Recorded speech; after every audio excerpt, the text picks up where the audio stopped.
एक महिला भगत वृंदावन से बिहारी जी को लेकर अपने घर आई। तभी बाहर से गोलू करके अंदर आया और माँ से पूछता है, माँ ये कौन है? तो मैया ने बोला, ये भगवान है और यही हमारे मालिक हैं।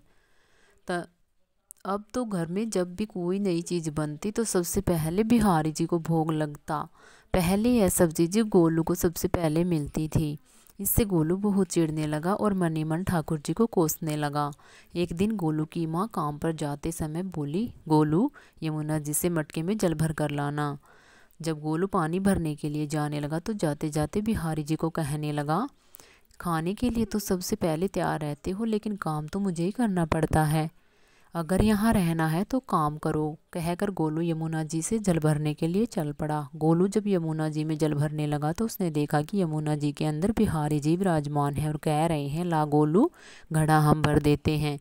गोलू उनको देखकर हैरान हो गया और बोला, नहीं नहीं, मैं अपने आप भर लूँगा। लेकिन ठाकुर जी ने उसके हाथ से घड़ा ले लिया और भरकर घर ले आए। गोलू घर आकर डर रहा था कि अगर माँ को पता लगा कि मैंने ठाकुर जी से काम करवाया तो आज मेरी पक्की पिटाई होगी। माँ ने घर आकर बिहारी जी को गीले कपड़ों में देखा तो एकदम से हैरान हो गई और कहने लगी, गोलू यह जरूर तेरी शरारत है, तूने इन पर जल डाला है।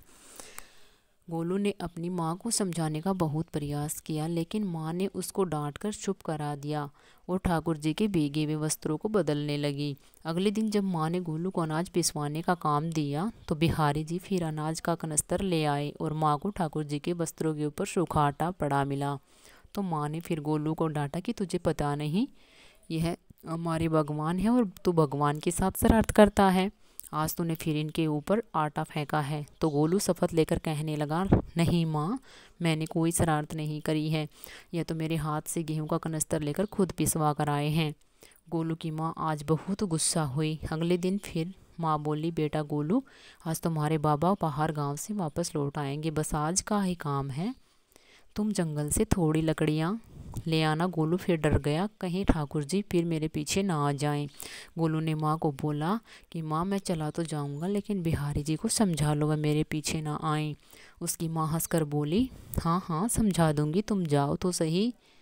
गोलू जल्दी जल्दी लकड़ियाँ लेने जंगल में चला गया और माँ का काम पर चली गई। लेकिन उस दिन माँ काम से जल्दी वापस आ गई और देखा बिहारी जी अपनी चौकी पर विराजमान नहीं हैं। वह तो एकदम से घबरा गई कि कहीं गोलू की शरारत तो नहीं है। वह भागी भागी जंगल की तरफ गई। तभी उसने देखा कि गोलू के साथ एक इंसान लकड़ियों को लेकर घर आ रहा है। गोलू की माँ यह देखकर हैरान हो गई कि यह तो बिहारी जी हैं। यह क्या, हमारे भगवान हमारा काम कर रहे हैं? इसका अर्थ गोलू ठीक कह रहा था। वह जल्दी जल्दी भागकर ठाकुर जी के पास गई और लकड़ियाँ उनके हाथ से लेते हुए उनके चरणों में गिरकर रोती हुई बोली, हे बिहारी जी, यह आप क्या कर रही हो?